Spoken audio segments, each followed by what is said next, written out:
Hi YouTube, it's your girl, Money Manifest. So I've been in a very, I don't know how to describe it, kind of calm but weird place. And I thought I would talk about it here with you lot today. So, I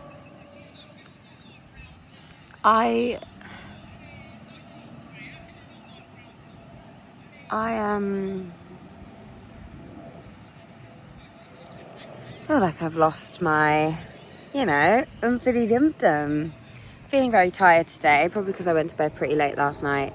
And got woken up this morning. Apparently I missed an appointment with my doctor. That was annoying, but what can we do?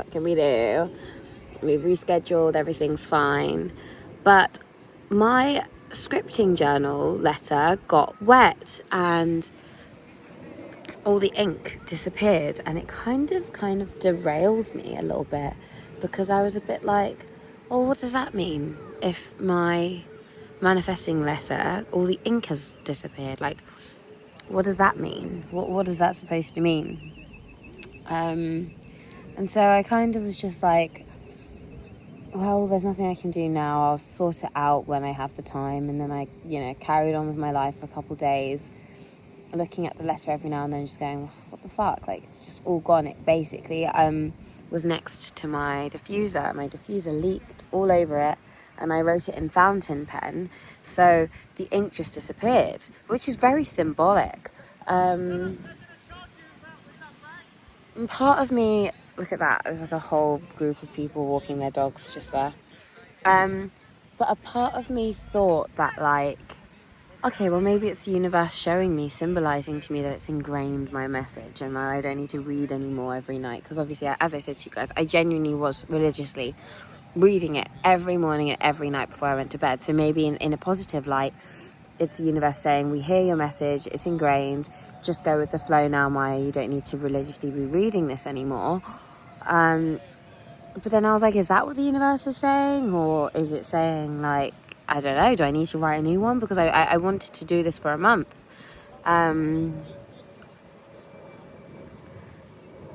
So yeah, I'm feeling a bit confused about it, really. I'm not too sure what that means or what that's supposed to reflect or whatever.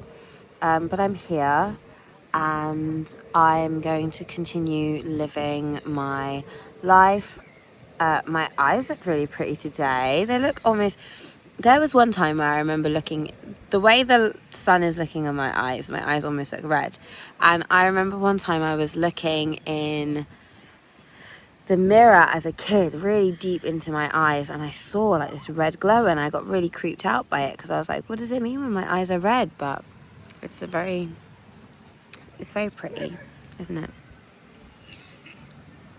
It's like, oh, I appreciate brown eyes for once. Like, I don't know, I really think I have really beautiful eyes. Like, actually, they are stunning. Wow. So that's a nice thing to realise. And we are still working with loving ourselves and making sure that we are staying, even on the times where, I guess what I was thinking is, I was quite manic with manifestation, and I was on like a roll of feeling excited and feeling like, every day I'm getting closer and I'm doing the work, which we are every day, no matter what. Like, even on the days where you feel like you're not, there are shifts happening and things happening within your favor all the time. For example, I haven't felt the need to smoke a cigarette in a while, like 2 days, which is really good for me. And so there is just those shifts happening there, and I'm still going to the gym every day and I'm doing my shit. But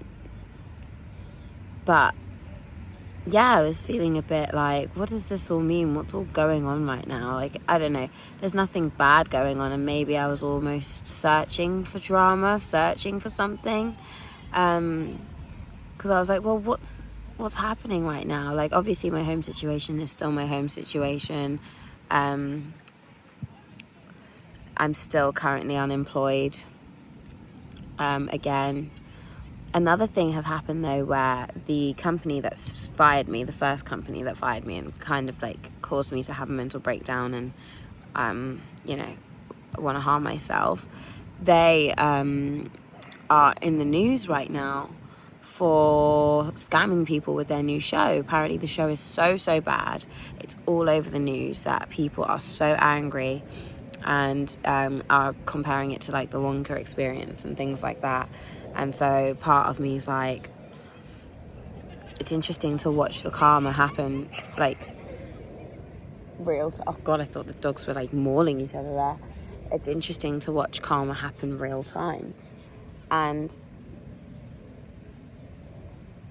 I don't know, it's interesting the effect of what I'm feeling, I guess. I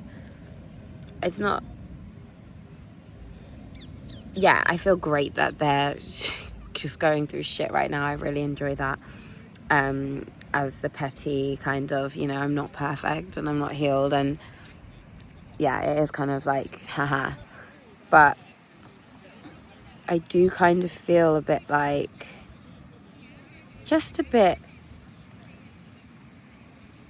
tired and not unmotivated, but like, I don't know what the word is. Just a bit like, I don't know. And I don't feel shame with these emotions. I don't feel any kind of fear with these emotions, because I still know that no matter what, we are manifesting our dream reality, no matter what happens. And when you feel like this lull, I guess when the mania of finding the law of attraction and finding the law of assumption and doing it every day, when that kind of settles down, and then something happens, like your scripting letter loses all its words or whatever, like trying to put meaning into it is also part of the kind of person that I am. I always want to put meaning to things, but sometimes I guess these things don't have to have meaning, other than the fact that we are still going to persist and we are still going to do what we need to do to get where we want to be. To get where we want to be, no matter what. It's interesting because doing sats and things every night has been hard.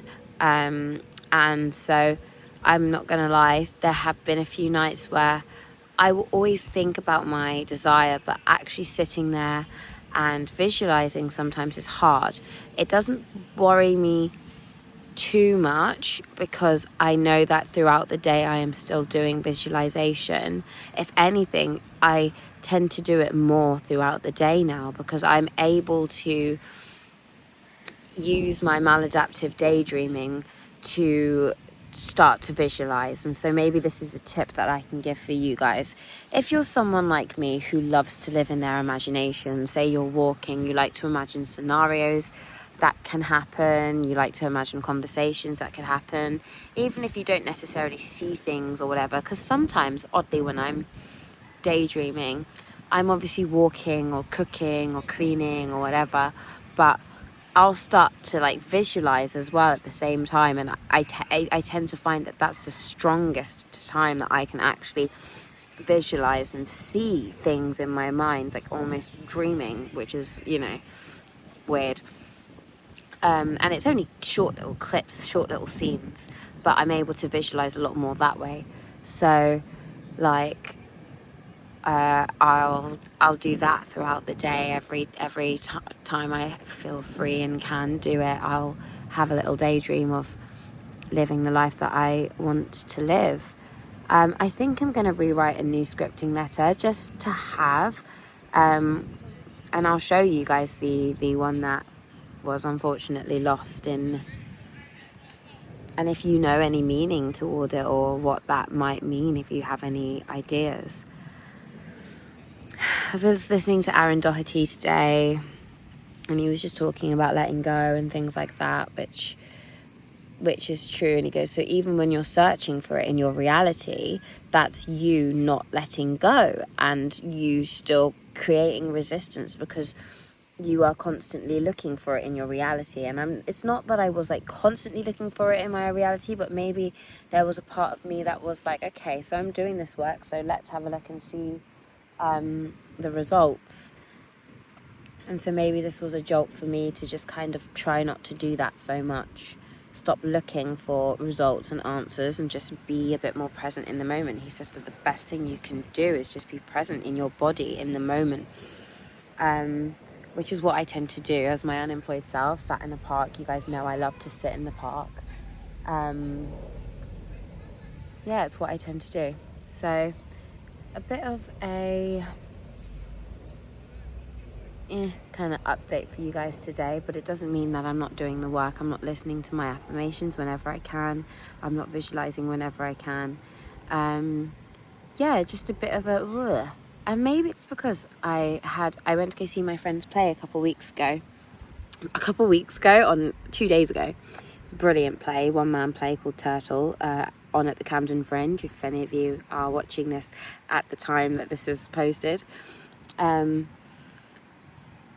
But I had a drink, and you guys know I have a weird relationship with alcohol. I don't know if I've fully gone into it properly yet. It's not that I have an issue. I feel like I'm just a young person that does drink, and I think when I was going through that work situation, I was drinking a lot more and getting really, really drunk to kind of deal with the anxiety and the horridness of everything that was going on with that.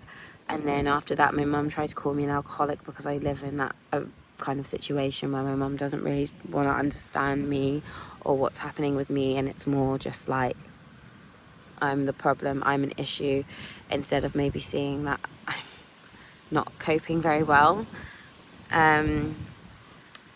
So she called me an alcoholic, and then I was kind of like, well, I'm not an alcoholic, and I know I'm not an alcoholic. I just was going through some shit. And so then drinking. So when I went out to go see this play, there was this odd feeling of guilt and shame when it came to alcohol and having a drink, even though it's something that I wanted and felt very in control of. But maybe I guess when I go out for drinks, I do like to get drunk. And not in like a horrible way, but like in a nice kind of like, okay, I'm drunk, whoa, party, you know, like a silly. I guess that's what you do when you go out and drink. Like, you go out to get a bit drunk. Like, that's what you do. But there's like a guilt around it. Even if I'm not getting to a point where I'm obviously paralytic or whatever, I'm getting to a point where it's absolutely fine. I'm a bit tipsy, I might be a bit more confident, I might be a bit more bubbly. And then I go home and go to bed, like, no issues. But there's still guilt around it and still shame around it because my mum tries to use the fact that my dad's an alcoholic, and so me drinking at all triggers her, which is a new thing that she started to do. She never used to do this, but this is like the new issue that she has with me. I don't want to keep talking about it and reliving it, but obviously it's something in my mind that I also do want to get off my chest. And if anyone is going through something similar, know that I'm here and I'm going through something like this, and so you're not alone in that sense. But yeah, a kind of odd video today. I haven't got much to update you on, but I knew throughout the lull and whatever, the only thing I wanted to do was continue. I still want to post, I still want to speak, I still want to make sure that I'm heading towards my goals and really just being positive wherever I can. Yeah, so very chill kind of day today. Went to the gym, made myself some breakfast. I'm sat in the park now, just avoiding like my mum coming home. I like it when they're like established at home, and then I can just, you know, be away and still. Oh God.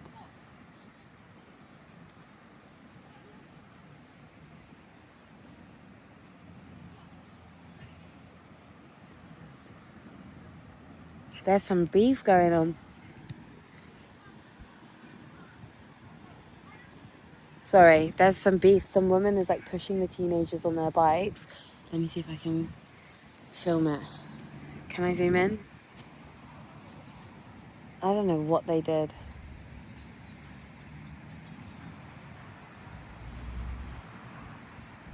Oh, but the teenagers don't seem to care. They don't give a fuck.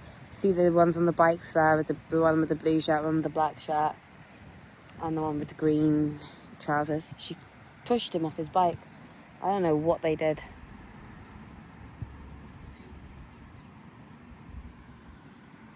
But anyway, you guys witnessed that firsthand. That's what happens when you live in London. She obviously has not been reading Mel Robbins' Let Them theory. That's okay, because we'll let her. And we'll let the teenagers. Sometimes you just gotta say fuck teenagers. Don't even get angry at them because they're fucking idiots. Like, that's the thing about teenagers. They're just, darling, I've been there. I know what it's like. And if there's any teenagers watching, I love you guys. You guys are going through a lot. Being teenagers is fucking hard. It really is. It really is. And when I grew up in the 2012s, 2014s, in being my teenage years, the internet was a tough place to be. Obviously, but also it was a very beautiful, easy escape. YouTube was such a lovely escape for me. Yeah. Toby Turner, PewDiePie. Who else did I love on YouTube? I loved all those family vloggers like the Shaytards, and you guys remember the Knife Knolls and Gabe's Flowers, things like that. Like, I used to love Shane Dawson. I used to find him so funny.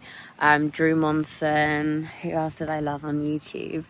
I used to love watching Sims. I still watch Sims on YouTube. Yeah,